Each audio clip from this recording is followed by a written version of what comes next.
Kesaksian Suyit penumpang kapal saat dihantam gelombang menceritakan detik-detik tenggelamnya KMP Tunu Pratamajaya pada Rabu 2 Juli 2025 tengah malam. Diceritakan Suyit, dirinya merasakan hentakan yang keras dari dalam pickup. Hentakan itu disebabkan oleh terpaan gelombang besar dalam kapal tersebut. Tak berselang lama, kapal perlahan-lahan miring. Dalam hitungan sekitar 3 menit, kapal langsung tenggelam lebih cepat dibandingkan perkiraan. Untuk informasi selengkapnya akan disampaikan wartawan kami yang telah terhubung dari Tribun Jatim Timur, Ahfalul Abidin. Rekan Abidin, silakan laporan Anda.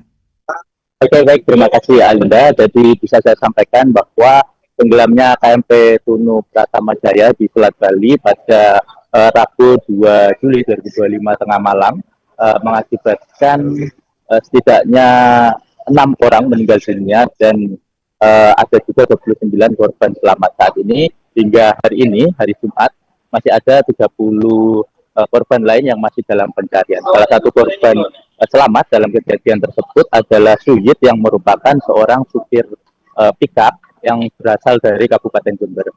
Jadi Suyit bercerita bahwa ia hendak mengirim muatan berisi ikan ke Pulau Dewata atau ke Bali, dan saat kapal mulai berlayar dari pelabuhan Ketapang menuju Gilimanuk, Suyit saat itu sedang berada di dalam pickup untuk beristirahat. Namun Suyit mengaku waktu itu merasakan sebuah hentakan keras yang diduga berasal dari ombak tinggi yang menghantam kapal, dan itu membuat ia terkaget-kaget bersama 2 orang rekannya, sehingga kemudian Suyit berinisiatif untuk meninggalkan pickup dan pergi ke bagian atas tempat kapal.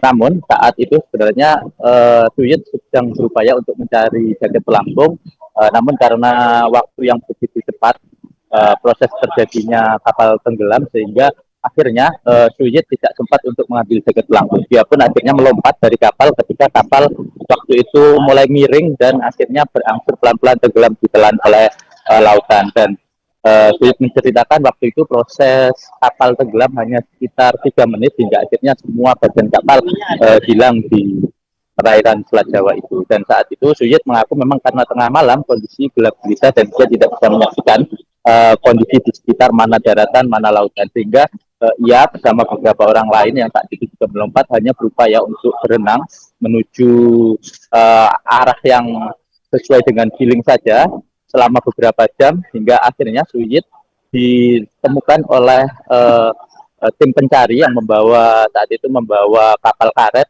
dan ia turut diangkut bersama belasan korban selamat lainnya. Kemudian Suyit dan korban-korban tersebut dibawa ke pelabuhan Gilimanuk untuk mendapatkan perawatan sementara, hingga akhirnya pada kemarin ia dibawa ke Banyuwangi untuk kembali berkumpul dengan keluarga. Bisa saya informasikan dari Pelabuhan Ketapang saat ini proses pencarian masih berlangsung. Tim SAR gabungan masih melakukan pencarian dengan radius pencarian yang diperluas dari sebelumnya, dan tim pencari masih berupaya semaksimal mungkin memanfaatkan golden time, waktu manusia bisa bertahan survive di dalam proses pencarian tersebut untuk bisa mengevakuasi para korban lainnya. Baik, terima kasih rekan Abidin untuk laporan Anda dan selamat bertugas kembali. Untuk melengkapi keterangan kami, pemirsa, berikut wawancara bersama Nanang Sigit, Kepala Kantor Basarnas Surabaya. Yang selamat saat ini untuk data ada 30 orang, ada 30 orang dengan 6 orang dalam kondisi meninggal dunia. Nah, untuk yang saat ini di transfer dari posko besar Gilimanuk ke posko di Ketapang, saat ini adalah 21 orang survivor dalam kondisi selamat.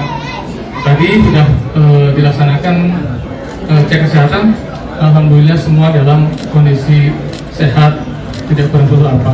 Artinya tidak ada hal-hal yang lain, hanya shock, kemudian kecapean dan lain sebagainya. Artinya tidak ada hal-hal fatal terkait dengan kesehatannya. Kemudian dari 21 orang ini, pada kesempatan ini kami akan, setelah tadi diserahkan dari posko Gilimanuk ke kami di posko Ketapang, kemudian dicek kesehatan dari tim kesehatan juga sudah clear, kemudian diserahkan kami dan saatnya. Download Tribun X sekarang, menghadirkan lokal menjadi Indonesia.